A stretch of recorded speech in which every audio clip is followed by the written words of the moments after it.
안녕하세요. 한 주간 평안하셨습니까? 여전히 온라인으로 참여하신 교우들도 계실 텐데요. 문안 인사드립니다. 성령 강림절 셋째 주일 성정의주일로 예배를 드리고자 합니다. 아직 많이 낯설지요. 교회에 처음 오신 교우들께서는 예전 교회에 대한 상을 갖고 계시기 때문에 교회가 아직 이렇게 생긴 구조에 대해서 적응하기 어렵고 그렇습니다. 하지만 지난주 입당 예배를 드린 게 저에게는 참 꿈만 같습니다. 그리고 그 전주에 준공 절차, 승인 절차를 거친 것 역시도 기적과 같은 느낌이 들고요. 여전히 남아있는 그런 자녀 공사가 있는데 함께 집을 가꾸어 나아가는 마음으로 우리 지나갔으면 합니다.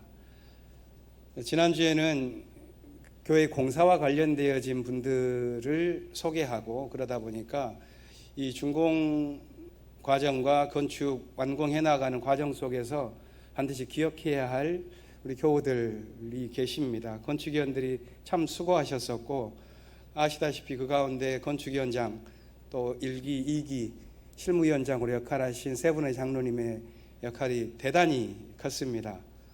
건축위원장을 맡으신 홍영진 장로님 3년간 참으로 헌신적으로 일하셨고 또 때로는 재정적인 문제가 있었을 때에는 사죄를 드려서 그것을 보충해 나가면서 참으로 고마운 일들을 많이 보이지 않게 해주셨습니다. 그리고 건축이 진행되어지는 과정만 봤지 또 그 이전에 얼마나 험난한 과정이 있었는지 모릅니다. 그 문제를 다 그 난관들을 뚫고 오신 1기 실무위원장 맡으신 김창회 장로님 제 마음속에 깊이 남아 있고요. 마지막 이 공사의 촉박한 일정을 매우 추진력 있게 진행을 해주신 2기 실무위원장으로 수고해 주신 최원석 장로님 이 세 분은 이 건축 과정에서 참으로 앞장서서 노력을 해주셨습니다. 물론 그분들이 잘 해나가실 수 있도록 함께 기도하고 후원한 우리 교우들의 마음이 있었지요. 교회를 이제 지었으니 우리 마음속의 예배당 또한 또 든든하게 지어나갈 방향에 대해서 생각을 하고 그런 마음으로 함께 예배 드릴 수 있기를 바랍니다. 창립 70주년을 맞아서 기념하는 행사가 오늘 그리고 다다음 주 이렇게 계획되어 있는데요. 예배 마치고 나서 2시에 있을 기념 연극 오랫동안 준비해 오셨는데 그 연극도 함께 참여해 주시면서 함께 기쁨을 나눠주시면 고맙겠습니다. 새로운 예배당에서 우리가 어떤 마음으로 살아갈 수 있을지 또 어떤 희망을 품을 수 있을지를 우리가 함께 마음 모아서 이 예배 속에서 찾아야 하겠습니다. 성령께서 우리에게 도움을 주시고 지혜를 주시기를 빌면서 함께 칭소리에 맞춰 침묵하며 기도 드리시겠습니다.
온 땅아 주님께 환호성을 올려라.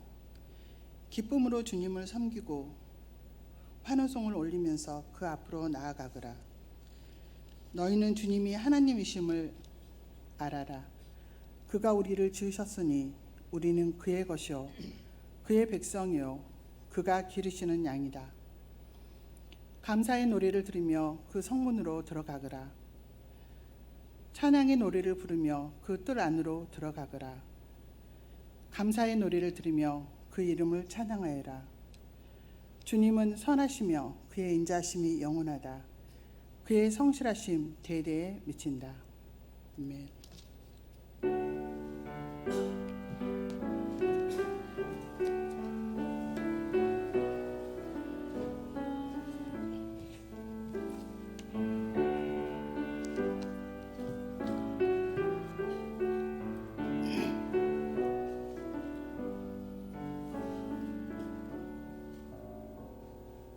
성령 은밀한 바람 잠자유 주시려 불어오네. 성령 능력의 바람 잠잠한 내 영혼을 깨우시네. 물 위를 거닐며 손 내미시네. 깊은 골짜기에서 주님 부르시네. 깊이 잠든 밤을 주가 깨우시네. 주의 날개를 달고 나르라 하시네. 성령 은밀한 바람 잠자유 주시려 불어오네. 성령 능력의 바람 잠잠한 내 영혼을 깨우시네. 광야의 백성과 주 함께 하사 갈 길 몰라 헤맬 때 주님 주시옵네. 약속의 땅으로 주가 인도하네. 누먼 백성들에게 길을 보이시네. 성령 은밀한 바람 잠자유 주시려 불어오네. 성령 능력의 바람 잠잠한 내 영혼을 깨우시네. 부유한 내 노래 산 위의 말씀 진무욕의 속삭임 우리 잠 깨우네. 저 다락방 안에 주가 임하시니 거센 바람이 되어 내게 불어오네.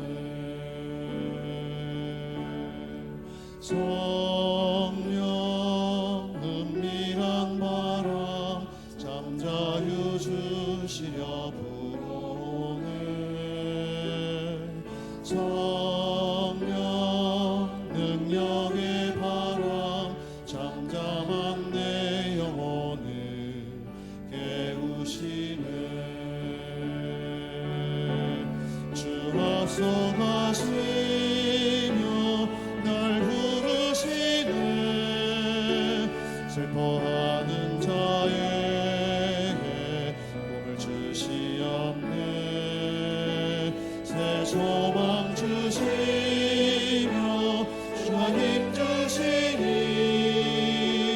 결단 새롭게 하고 모두 일어나네. 성령 은밀한 바람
여호와는 나의 목자시니 내게 부족함이 없으리로다.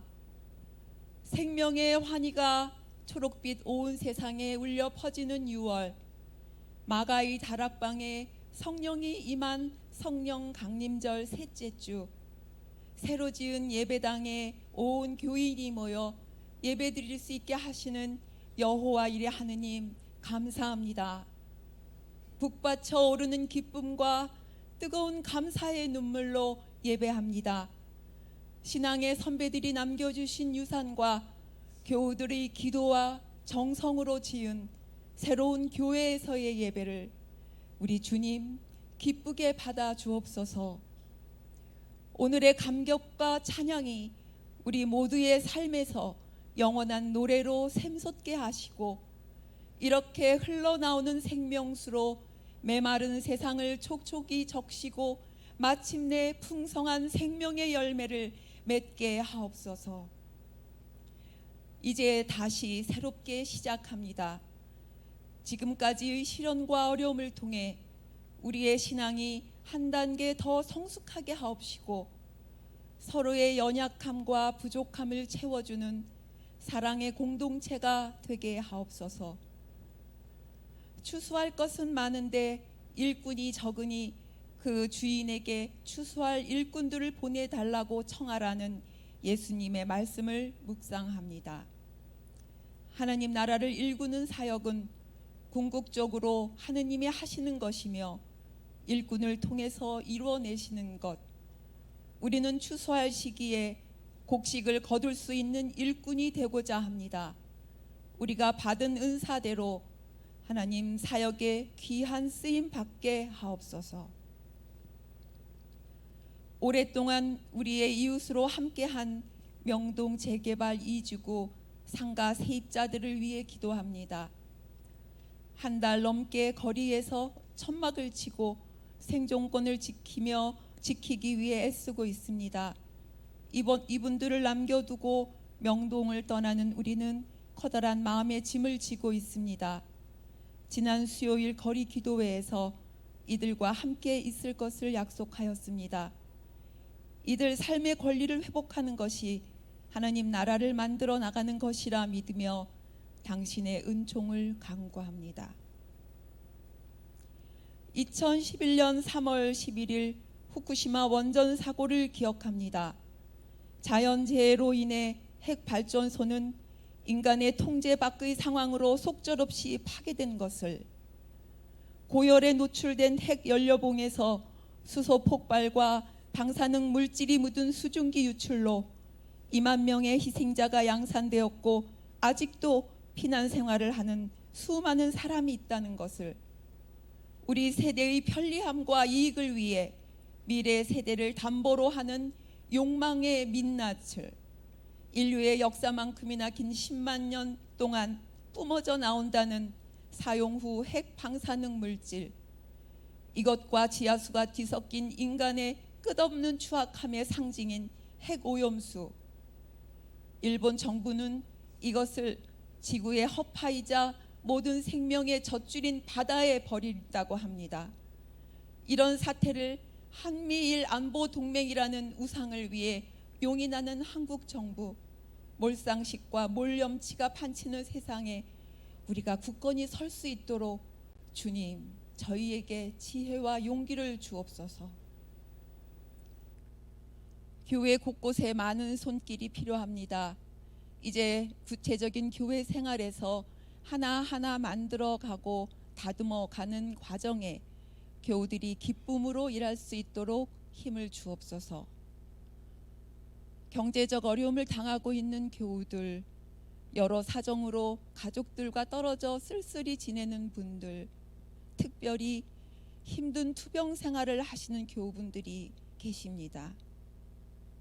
이분들의 사정 그 누구보다 잘 알고 계신 주님, 몸과 마음 그리고 신앙의 강건함을 잃지 않게 하시고 외롭고 힘든 그 시간 주님께서 주신 크신 은총으로 온전히 인도하여 주옵소서.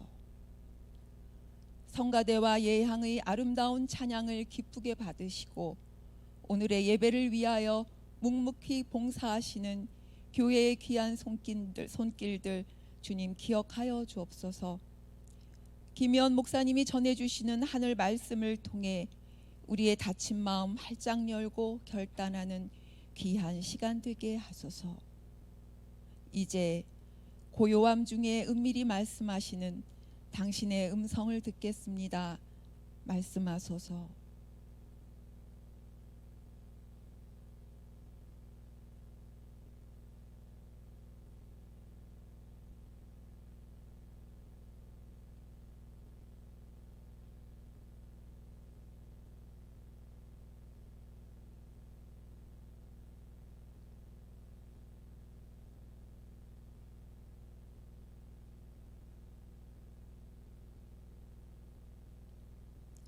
진리의 말씀으로 생명의 빛으로 이 땅에 오신 예수님 이름으로 기도합니다. 아멘.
하나님 말씀은 제1성서의 창세기와 제2성서의 로마서입니다.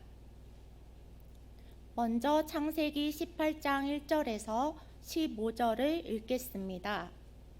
제1성서 21쪽입니다.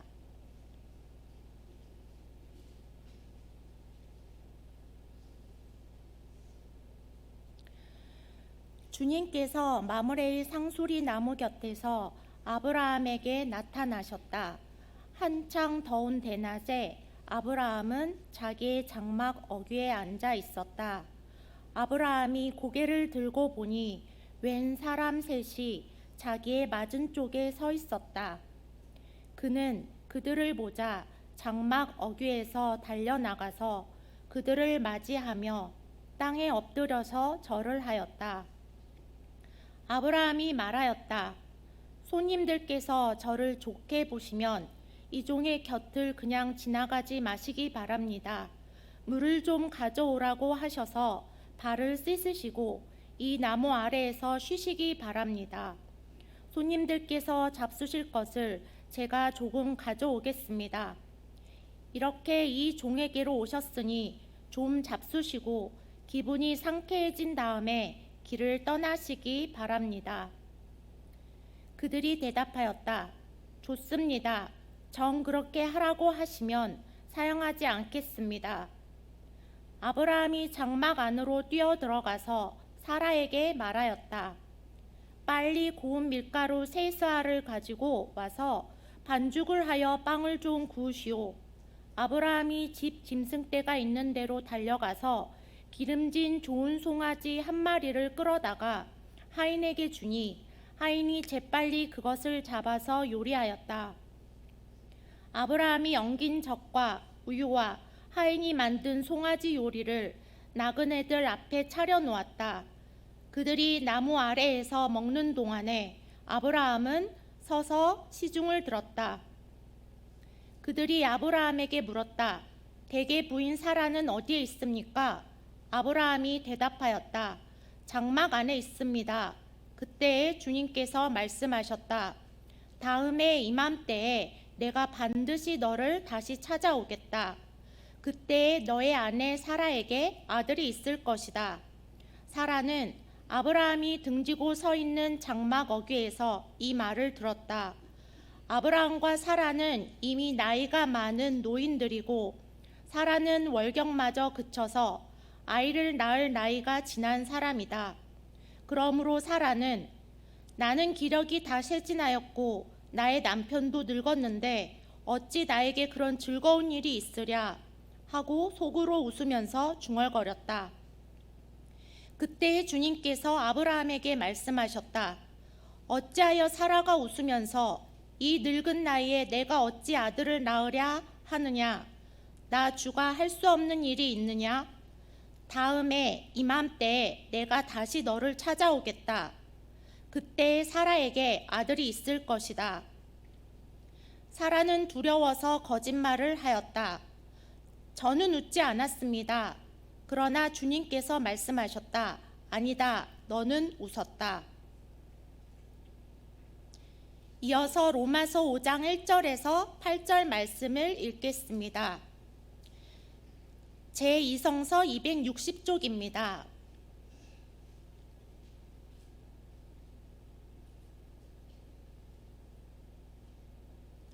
그러므로 우리는 믿음으로 의롭다 하심을 받았으므로 우리 주 예수 그리스도로 말미암아 하나님과 더불어 평화를 누리고 있습니다. 우리는 또한 그리스도로 말미암아 지금 서 있는 이 은혜의 자리에 믿음으로 나아오게 되었으며 하나님의 영광에 이르게 될 소망을 품고 자랑을 합니다. 그뿐만 아니라 우리는 환난을 자랑합니다. 우리가 알기로 환난은 인내력을 낳고 인내력은 단련된 인격을 낳고 단련된 인격은 희망을 낳는 줄을 알고 있기 때문입니다. 이 희망은 우리를 실망시키지 않습니다. 하나님께서 우리에게 주신 성령을 통하여 그의 사랑을 우리 마음속에 부어주셨기 때문입니다. 우리가 아직 약할 때에 그리스도께서는 제 때에 경건하지 않은 사람을 위하여 죽으셨습니다. 의인을 위해서라도 죽을 사람은 거의 없습니다. 더욱이 선한 사람을 위해서라도 감히 죽을 사람은 드뭅니다. 그러나 우리가 아직 죄인이었을 때에 그리스도께서 우리를 위하여 죽으셨습니다. 이리하여 하나님께서는 우리들에 대한 자기의 사랑을 실증하셨습니다.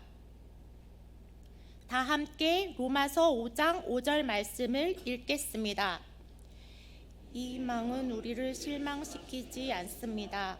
하나님께서 우리에게 주신 성령을 통하여 그의 사랑을 우리 마음속에 부어주셨기 때문입니다. 이 말씀으로 귀한 깨달음과 결단이 있으시기를 바랍니다.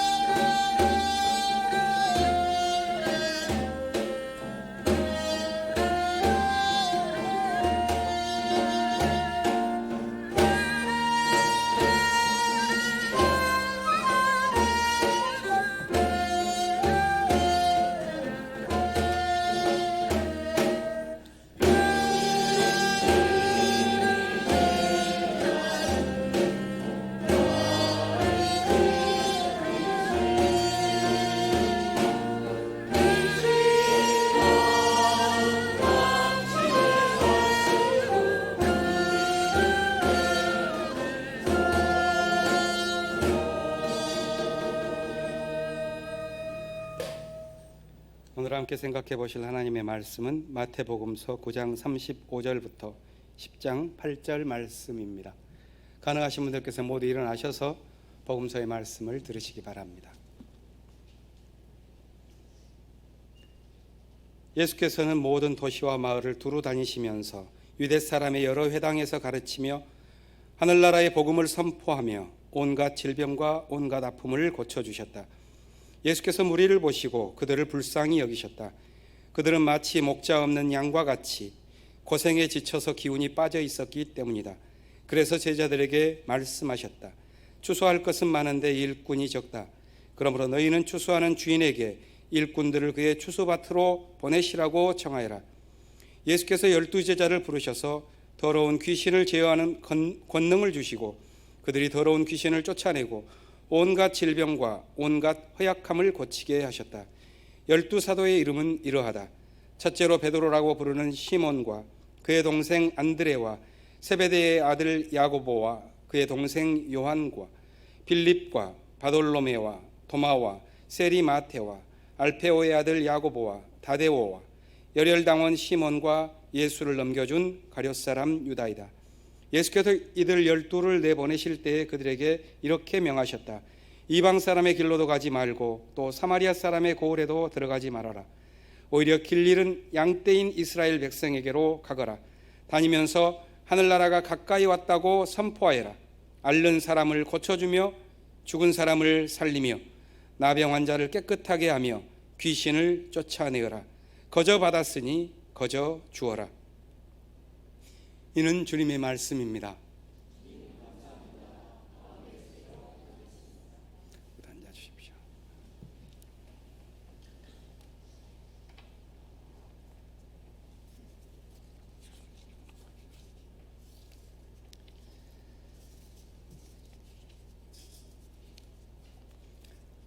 광화문 지역 새 예배당에 들어와서 우리가 광화문 시대라고 불렀던 시간은 시작되었습니다. 그동안 여러 방식으로 이 시대를 그려보면서 준비해 왔는데요. 이제는 하나씩 펼쳐가야 할 때가 되었습니다. 여러분들은 준비가 되셨습니까? 이곳에서 어떤 신앙 공동체를 세우고 무슨 일을 하기를 바라십니까? 저 개인적으로는 새 예배당 입당하자마자 곧 안식년을 떠나게 되어서 참 민망합니다. 낯선 환경에서 적응해야 할 그런 시간에 반드시 해야 할 제 역할이 있을 텐데 하지 못하고 떠나려니 미안하고 또 그 사이에 뜻하지 않게 지체되었었던 공사기간이 야속하기도 합니다. 이제 저에게는 이번 주와 다음 주 두 번의 하늘뜻펴기의 시간이 있습니다. 이 시간은 성서 말씀을 좀 풀어가는 그동안의 방식보다는 제가 지난 6년 동안 경험했었던 것을 중심으로 말씀을 나누고자 합니다. 제가 무엇을 했는지를 말하려는 것이 아니라 제가 여기에서 그간 무엇을 배웠는가 하는 것을 말씀드리고자 합니다. 그간 향린에서 보낸 시간을 회고하면 저에게는 한편에서는 보람이, 다른 한편에서는 고통이 교차합니다. 부족한 제가 받기에는 과분한 사랑도 있었고 또 견디기에는 너무 큰 고통도 있었습니다. 특히 진보적 교회를 지향하는 신앙 공동체의 생활을 통해서 향린이 오기 전에는 이론적으로만 머릿속에 정리되었던 것이 이 6년간의 생활을 통해서 아주 가슴에 활짝 피듯이 확연해지는 경험을 했습니다. 전 돌아보니 지난 6년이 그것을 배우기 위한 시간이었다고 개인적으로 생각하기도 합니다. 또 그것을 배웠으니 다음 단계로 나아가는 준비를 해야 할 때라고도 느낍니다. 오늘은 그 내용을 함께 나누면서 우리 교회가 광화문 시대에 펼쳐갈 삶에 대해서도 연관지어 함께 생각해 보고자 합니다. 제가 드리려고 하는 말씀은 새로운 것이 아니라 그간 생태적 전환이라고 하는 우리 교회의 과제와 관련해서 나누었었던 이야기입니다. 이 과제는 오늘날 중요한 화두라고 할 수 있는 기후위기 시대에 대한 성찰에서 비롯된 것이기도 합니다. 하지만 저는 그것보다 우리 교회 안에서 이 생태적 전환이라고 하는 그 화두가 제 마음속에 더 뚜렷하게 느껴진 그 일들에 대해서 떠올려 보고자 합니다. 도심지 진보적 교회를 표방하는 우리 교회에서는 비교적 비판적인 문제의식을 가진 신앙인들, 달리 말하면 깨어있는 신앙인이라고도 할 수 있겠죠. 그런 분들이 많이 모입니다. 그러다 보니 교회 안에서 민주적인 질서를 구축하고 또 교회를 그런 제도를 통해서 구성하려고 하는 열망이 큽니다. 그런 열망이 때로는 격렬한 갈등으로도 나타나죠. 저는 왜 그런 현상이 벌어질까 하는 생각을 하다가 저에게는 그 모습이 마치 위기의 전환 시대를 거쳐 나아가는 현상과 같이 보였습니다. 미래를 어떻게 열어갈까 하는 서로의 생각과 목소리가 높은 것이지요. 여러 모양의 목소리를 듣다 보면 우리 사회가 그동안 진보적으로 꿈꿔왔었던 많은 삶의 실험들, 그게 우리 교회 안에도 담겨 있다는 것을 보게 됩니다. 저는 몇 년 전에 그것을 세 가지 유형으로 분리해서 이렇게 생각해 보는 것은 어떻겠냐 하면서 하늘뜻표기에서 말씀드린 적이 있습니다. 그것은 저항적인 삶, 해체적인 삶, 그리고 생태적인 삶, 이렇게 구분해 보았습니다. 저는 교회에서 경험했었던 이런 유형의 삶의 모습을 정리해서 다른 곳에서도 어떻게 느끼는지 교환해 보기도 했고, 또 얼마 전 교단 창립 70주년을 맞은 신학대회에서도 이런 아이디어를 사용해서 발제하기도 했습니다. 저항적 삶이라는 것은 낡은 체제를 전복하려는 변혁적인 투쟁의 가치를 중시하는 삶입니다. 해체적인 삶이란 억압적인 질서 이면에 숨은 폭력성을 민감하게 느끼고 있는 비판적인 지성입니다. 이런 두 유형의 삶을 사는 인간은 한국 사회가 민주화를 이룩하는 그 과정에서 아주 중요한 역할들을 해왔습니다. 하지만 어느 한편의 잘못만이 아니라 온 인류가 공동으로 총체적 위기를 맞고 있는 이런 기후위기의 시대, 기후재난의 시대와 같은 현실 앞에서는 그런 투쟁, 그런 비판만으로는 우리가 앞으로 살아가야 할 생명 현실을 지탱하기 어렵겠다 하는 생각이 확연해졌습니다. 그래서 말하게 된 것이 생태적 전환, 그 안에서 우리가 살아가야 할 생태적인 삶과 신앙이었습니다. 제가 향린에서 배운 한 가지를 뽑아라 한다면 그것은 앞으로의 교회는 생태적인 신앙에 기반해서 생태적인 공동체를 어떻게 해서든지 지어가야 한다 하는 것이라고 할 수 있습니다. 저에게는 이것이 교회 생활과 교우들과의 관계를 통해서 확연해진 일인데, 그것은 사실 우리 교회에만 해당되는 일이 아니라 앞으로 점차 가중될 기후위기를 넘어서 기후재난시대, 그 상황을 맞이할 모든 공동체가 준비해야 할 문제라고 생각합니다.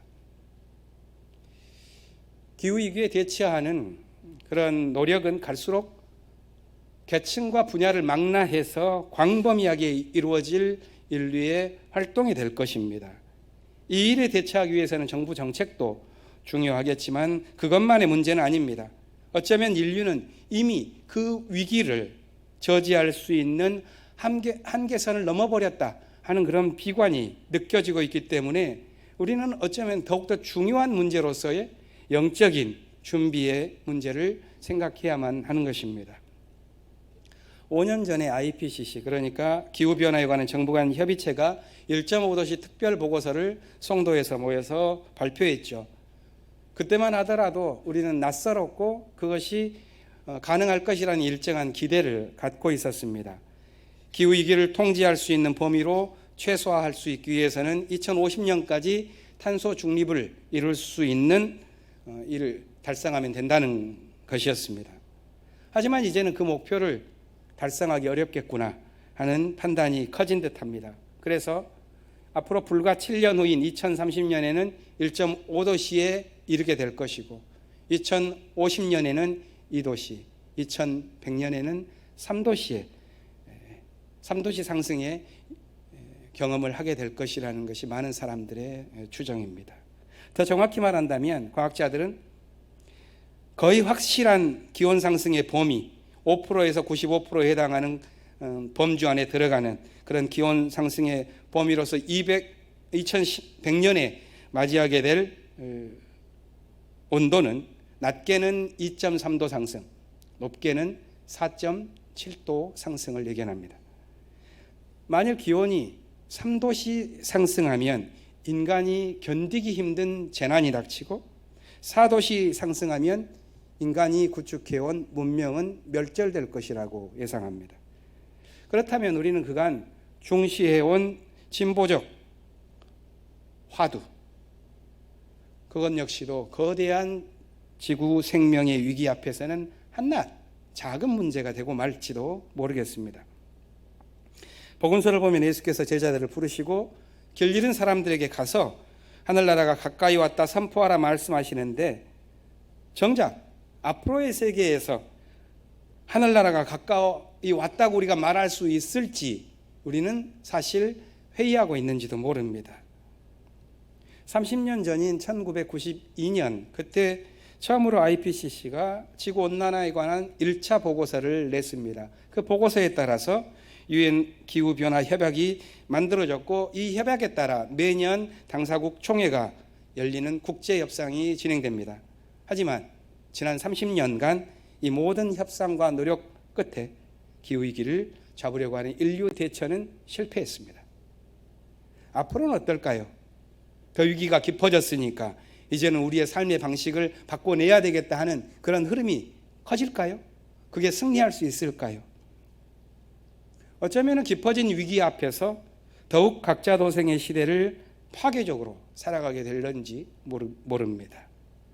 예수께서는 우리에게 협력과 사랑과 연대의 말씀을 복음서에서 마지막으로 전해줍니다. 거저 받았으니 거저 주어라. 이런 예수의 말씀도 희미해지고 우리는 오히려 더욱 이기적인 자기 생존의 시대로 몰입해 들어갈지도 모릅니다.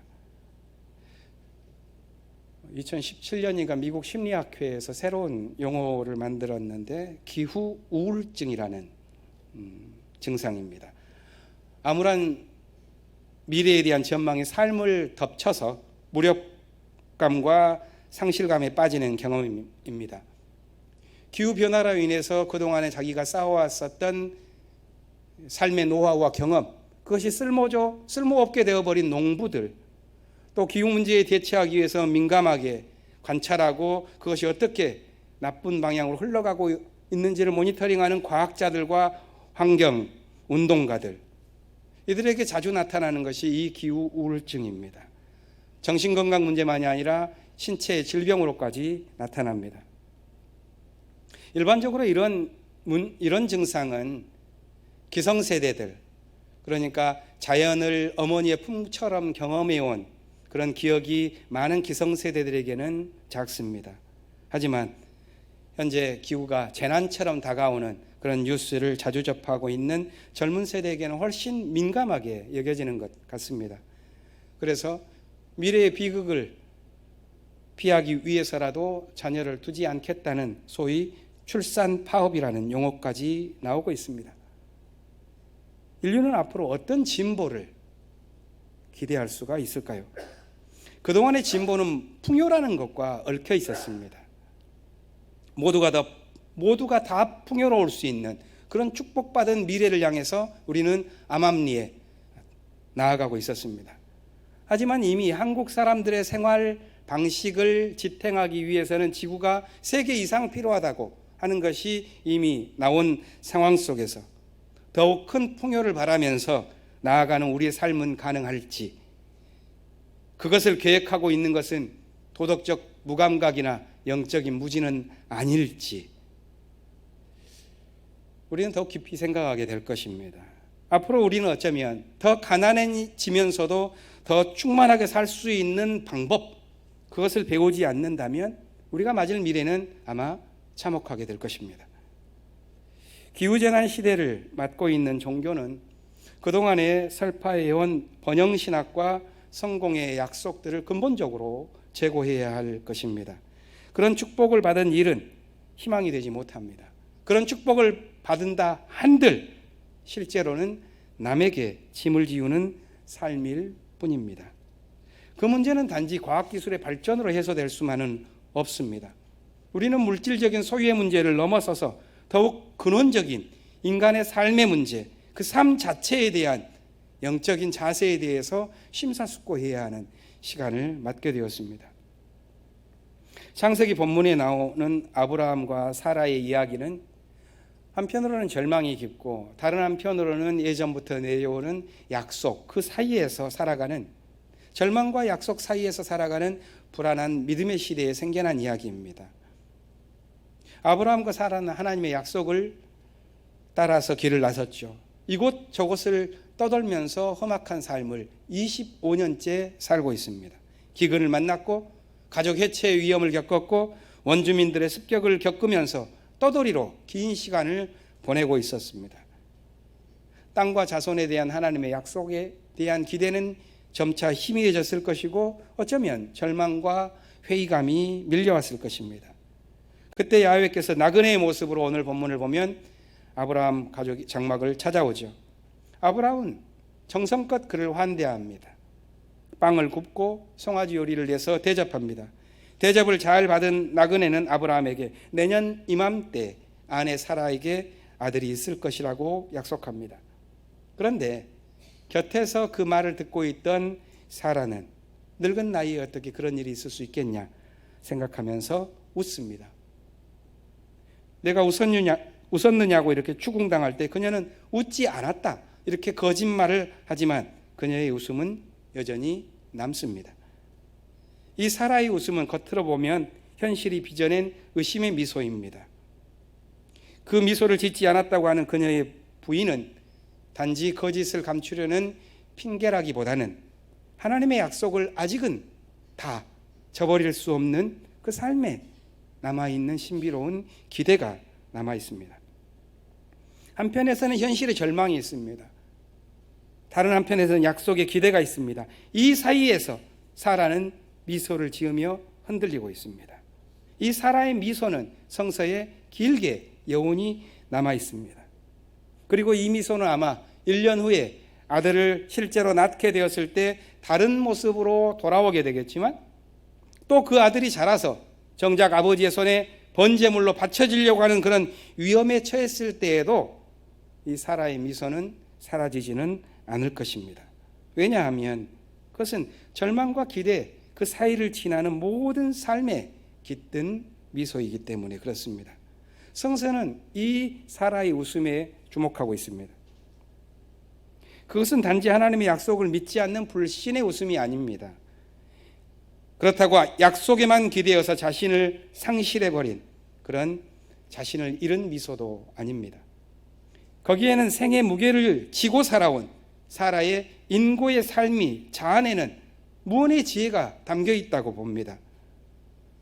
낯선 시대를 살아가면서 모욕과 위협의 삶을 시달렸던 사라이지만 헛된 욕망에 지쳐버리기보다는 그것을 견뎌내면서 빚어낸 미소입니다.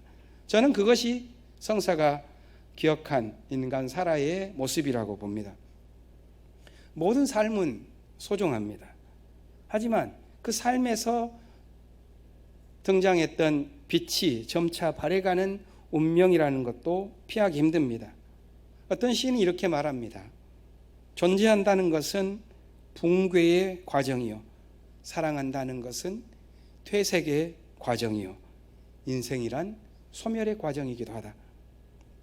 그런데 이 퇴색과 소멸의 한가운데에서 우리 곁을 스쳐가고 있는 영원한 그 무언가, 그것을 사랑하고 또 사랑할 수밖에 없기 때문에 우리들의 삶은 이어집니다. 종교가 이 문제를 깊이 들여다보지 않고 인간을 단지 승리와 패배, 축복과 번영, 성공과 실패, 이런 욕망을 가진 대상으로만 여긴다면 인간이 맞닥뜨린 문제에 대해서 결코 답을 주지 못할 것입니다. 그것이 오늘날의 교회가 성서에서 말하는 성령 강림 사건을 갖고 있는 초대교회의 전통을 기억하면서도 성서의 말씀을 잃어버리고 수만의 숫자로 존재하는 교회가 단 한 개의 자본주의적인 유혹을 이겨내지 못하는 이유인지도 모릅니다. 갖지 못하는 사람들은 갖지 못한 현실로 인해 다가올 미래를 불안하게 염려하고, 가진 자들은 이 세계가 작동하는 체제에 너무 깊숙이 매여 있어서 우리 안에서 하나님 나라라고 하는 그런 예수의 말씀도 한낱 구호에 불과한 것으로 여겨지는 영적 실패가 반복됩니다. 우리가 앞으로 추구해야 할 진보적인 신앙이라는 것은 무엇일까요? 과거에는 진보적인 신앙 공동체에서는 체제 변혁적인 정치 행동이나 억압적인 질서를 해치하려는 비판적인 지성이 장려되었습니다. 그것은 해방과 구원을 꿈꾸는 종교의 자양분이었습니다. 그 유산은 여전히 소중합니다. 하지만 앞으로 맞게 될 기후위기의 재난시대에는 그것만으로는 불충분합니다. 앞으로는 삶의 영적인 의미를 분별하고 자신을 훈련하고 수행하는 그런 생태적인 신앙이 갖추어져야지만 교회도 미래가 있을 것입니다. 지난 월요일에 한 포럼이 있었습니다. 한국기독교교회협의회 NCCK와 기사연 기독교 사회문제연구원이 공동으로 진행한 포럼이었는데, 발표자는 미국 생태문명원 연구원이고 제 대학원의 동문인 잭 월시 박사였습니다. 그는 앞으로 다가올 기후위기의 시대 50년은 계속해서 와해와 붕괴 그리고 재조직을 사이클처럼 그려가면서 진행할 수밖에 없을 것으로 예상하면서 많은 데이터들을 보여주었습니다. 그리고 이 시기를 살아가기 위해서 무엇보다 중요한 것은 우리들의 마인드셋, 마음가짐이라고 말합니다. 만일 이런 위기 앞에서 나만 살고 보자 하는 식의 태도가 일상화된다면 인류의 삶은 그야말로 지옥이 되고 말 것이기 때문입니다. 그렇다면 앞으로의 진보적 교회는 이런 생태적인 위기의 시대에 더욱 생태적인 영성을 어떻게 갖출 것인가 하는 것에 그 운명이 달려있다고도 할 수 있습니다. 앞으로의 종교는 자기를 둘러싼 세계와의 관계를 중요하게 생각하고, 때로는 저항하고 때로는 연대하되 그 동력을 자기 성찰과 자기를 갈고 닦는 수행, 그것을 통해서 구축해 가야 할 것입니다. 삶의 다양한 관심들이 서로 파편화되어서 흩어지지 않고 분열되지 않도록 묶어내고, 사람들이 저마다 갖고 있는 자신의 욕망과 취향, 그것대로 만족하기보다는 공동의 선을 위해서 자신을 변화시켜낼 수 있도록 이끌어내는 종교의 믿음, 그것이 필요합니다. 향리는 70년의 역사를 살아왔습니다. 그 속에서 우리는 바울이 로마서에서 고백한 것처럼 우리의 믿음으로 의롭다고 평가받기도 했고 그리스도로 말미암아 하나님과 더불어 평화를 누리고 있다는 우리의 고백도 있었습니다. 때로는 고통이 있었습니다. 하지만 그때에도 바울의 고백을 우리는 잃지 않았습니다. 우리는 그리스도로 말미암아 지금 서 있는 이 은혜의 자리에 나오게 되었으며 하나님의 영광에 이르게 될 소망을 품고 자랑합니다. 바울은 자신이 경험한 환난을 자랑합니다. 그것이 인간의 삶이기 때문에 그렇습니다. 환난이 있다면 그 환난은 인내를 낳고 인내는 단련된 인격을 낳고 그 단련된 인격 안에서만 참된 희망이 생겨납니다. 바울은 그 희망이 우리 삶을 결코 실망시키지 않는다고 말합니다. 광화문에서 70년을 맞은 향린이 앞으로 펼쳐갈 삶은 분명히 지난 70년 동안 살아온 삶과는 다를 것입니다. 과거에는 존경할 만한 선배, 신앙의 선배가 세운 창립 정신이 있었습니다. 40주년을 맞으면서 교회가 세워내고 많은 한국 교회와 나누었었던 교회의 갱신 선언도 있습니다. 하지만 그것도 이제는 과거에 이룬 것입니다. 70세의 향린에는 많은 상처와 아픔이 있죠. 그것은 우리가 나태하고 허약해서 얻은 것이 아니라 생생한 현실을 살아왔기 때문에 몸에 새겨진 사라의 미소와 같은 것이라고 저는 봅니다. 우리는 70년을 살아오면서 그것을 얻었습니다. 이 70년을 살아온 향린이 과거 더 좋았던 시절이라고 생각되어진 30년 전 그때의 경험에 매여 있다면, 그래서 40주년에 우리가 써냈었던 그 수많은 문서들, 그것만을 가지고서 우리에게 지금 미래를 계획한다면 우리는 그 이후에 살아온 30년을 허비하고 말았다고 말할 수 있을 것입니다. 반대로 우리가 지금 붙들고 있는 이 청년 예수라고 있는 화두, 그것을 70세의 향린의 현실에서만 머물게 놓는다면 우리는 또 몇십 년을 잃어버릴지도 모를 것입니다. 환난 속에 얻은 인내와 인격이 있다면 희망은 항상 거기에 담깁니다. 그것은 바울의 고백처럼 하나님께서 우리에게 성령을 통하여 당신의 사랑을 우리 마음속에 부어주시기 때문입니다. 주님께서는 우리에게 성령 강림절에 거룩한 영이 우리 마음속에 어떻게 부어지는지를 보게 하십니다.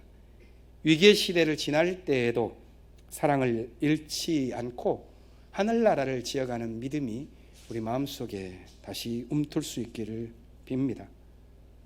성령에 힘입어서 새 역사를 기쁨으로 써나가는 우리 모두가 되기를 바라면서 침묵으로 잠시 기도하겠습니다.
푸른 6월 눈부신 햇살이 쏟아지는 새 예배당에 모여 예배와 찬양하게 하심에 감사합니다.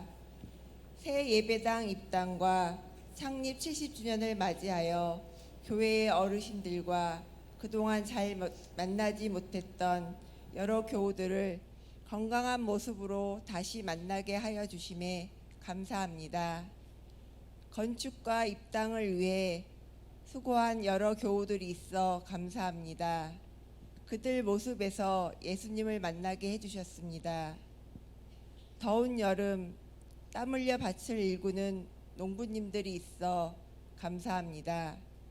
그분들이 있어 우리가 철따라 맛있는 곡식과 채소, 과일을 먹으며 생명의 소중함을 알게 되기 때문입니다. 불의와 가짜가 득세하는 어두운 시대의 한가운데 있음에도 감사합니다. 하나님의 공의가 분명하게 드러날 것이기 때문입니다. 우리를 사랑하는 사람도 공격하는 사람도 있어서 감사합니다. 그로 인해 자신을 성찰할 기회를 주셨습니다. 고난당하고 있는 이웃들의 벌금에 대한 후원에도 우리의 관심이 별실합니다. 향린의 청년과 아이들의 맑은 웃음소리가 끊이지 않게 하시고 향린의 창립 정신을 잘 이어가며 이웃들과도 서로 잘 소통하고 존중하는 교회가 되길 원합니다. 저희의 마음을 모아 작은 예물을 바칩니다. 하늘과 땅에 하나님 나라를 이루는데 귀하게 쓰여지길 기도합니다. 교회의 모퉁이 돌이 되어주신 예수 그리스도의 이름으로 감사 기도드렸습니다. 아멘.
파송의 말씀을 전합니다. 바울의 고백을 기억합시다. 우리는 그리스도로 말미암아 지금 서 있는 이 은혜의 자리에 나오게 되었으며 하나님의 영광에 이르게 될 소망을 품고 자랑합니다. 지난 70년 향린이 겪은 경험은 환난일지라도 우리의 인내와 인격이 되었습니다. 거기에 앞으로 살아갈 희망이 담겨 있습니다. 이 희망은 우리를 실망시키지 않습니다. 하나님께서 성령으로 당신의 사랑을 부어주셨으니 위태로운 시대에도 기쁨으로 하나님 나라를 함께 지어갑시다. 축복 기도를 나누겠습니다. 주 예수 그리스도의 은총과 하나님의 사랑과 성령께서 이루어주시는 친교가 우리 가운데 영원토록 함께 있기를 주님의 이름으로 축원합니다. 아멘.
안녕하십니까.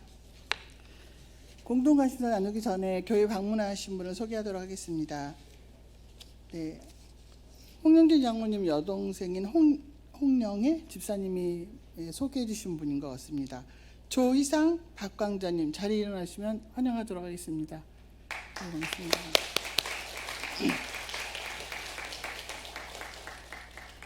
네, 오랜만에 교회 방문하신 분 다시 한번 또 소개해 드리도록 하겠습니다. 나인대 집사님 차남이고 우리 교회에서 주일학교 교육을 받았던 지금 영국 유학 중에 교회 방문한 김강훈님 일어나시면 환영하도록 하겠습니다.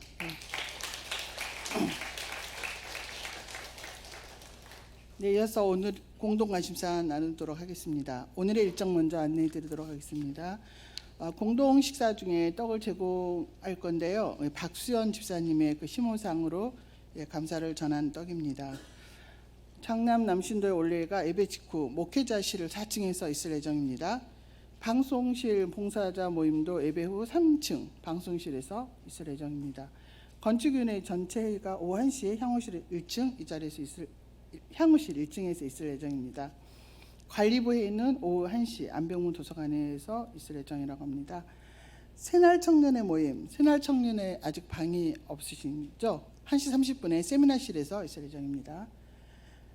창립 70주년 기념 연극이 오늘 드디어 하는데 2시에 본당에서 있을 예정입니다. 꽃들에게 희망을 많이 그동안 음향으로 연출로 고생하신 분들이 많이 있는데 여러분이 많이 관람해 주시고 지지해 주시고 함께 즐겼으면 좋겠습니다. 네, 오늘 임시당에 3시 30분에 담임 목사실에서 있을 예정이고요. 교우부 부원을 모집하고 있습니다. 저희가 5층에서 식사를 하고 보통 향후실에서 차를 마시는 시간을 가졌는데 그동안 코로나로 인해서 이제 봉사하시는 분들이 없어서 새로 모집하고 있습니다. 차 봉사도 하시고 소통하는 시간에 기묘하게 일할 교우 모집하고 있으니 많이 신청해 주시기 바랍니다. 함영호 부장님을 통해서 전해 주시면 되겠습니다. 봉사부도 이제 식사를 하는데 저희가 오늘 식당에 가니까 3명이 100명 이상의 식사를 하기는 되게 힘겨운 상황인데 봉사부도 주일날 11시 오지 말고 10시에 오시면 많이 도움이 되겠습니다. 창립 70주년 정교육 문화 한마당 참가를 위해서 우리 성가대 총무님이 나오셔서 자세한 광고 다시 해드리도록 하겠습니다. 네, 안녕하세요. 성가대 총무입니다. 네, 그동안 공지 드린 바와 같이 정교인 문화 한마당이 7월 2일 오후 2층 예배실에서 오후 2시에 있습니다. 원래는 오늘까지만 참가를 받기로 했는데요. 그동안 교회 이사로 바쁘기도 했고 그리고 용기를 낼까 말까 하시는 분들도 계신 것 같아서 다음 주까지 한 주 더 연장해서 참가 신청을 받기로 했습니다. 정교인 문화 한마당에 참가하시게 되면 일석삼조의 이제 혜택을 얻으실 수 있는데요. 하나, 상을 무조건 꼭 드립니다. 두 번째, 최첨단 음향 시스템을 통해 만들어진 아름다운 무대에서 마음껏 장기를 뽐내실 수 있습니다. 세 번째, 무엇보다 새 성전에서 추억을 교우들과 함께 하나하나 쌓아나가실 수 있습니다. 참가 신청 방법은 예배 후에 저에게 직접 찾아오시거나 전화로 또는 문자로 연락을 주시면 되는데요. 아쉽게도 그 주보에 제 전화번호가 잘못 기재되어 있는데요. 가운데가 2787이 아니고 2797입니다. 그래서 저한테 연락을 주시면 되고요. 교우분들의 많은 참여 부탁드립니다. 감사합니다. 네, 이어서 이번 주 일정 안내해 드리도록 하겠습니다. 미래선교위원회 40차 회의가 있습니다. 2월 20일 날. 네. 그리고 수요 성서 묵상 모임이 6월 21일 수요일 날 7시 30분 향후실에서 있을 예정인데 이번이 마지막입니다. 그동안 못 오셨던 분들 꼭 한 분이라도 참석해 주셨으면 좋겠습니다. 이후 일정 주보 참고하시면 될 것 같습니다. 에큐메니카 소식 중에서 촛불 기도회 계속되고 있고요. 강남 향립교회 창립 출판 기념식도 있습니다. 그리고 사회적 협동조합 길목 창립 10주년 기념 행사도 기억하시면 좋겠습니다. 다음으로는 우리 교회에 그 화장실이 몇 층에 있을까요? 1층? 4층? 네, 5층에 있습니다. 근데 사용 방법이 다 다릅니다. 1층에는 손을 씻고 핸드드라이가 있어서 그걸로 하시면 되고요. 4층하고 5층에는 없어요. 그래서 여러분이 오늘 화장실에 가면 예쁜 노란 손수건이 있을 거예요.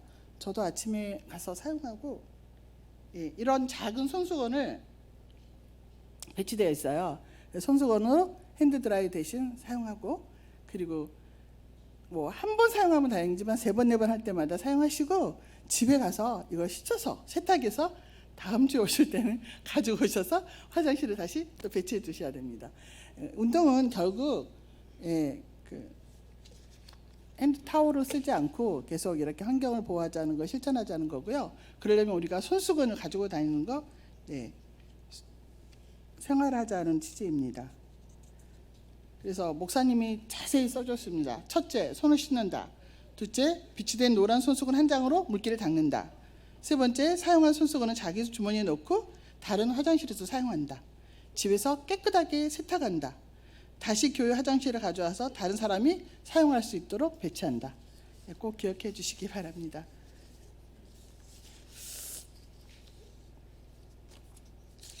네. 다른 광고는 없으시면 향림교회 생활 실천을 다짐함으로써 예배를 마치도록 하겠습니다.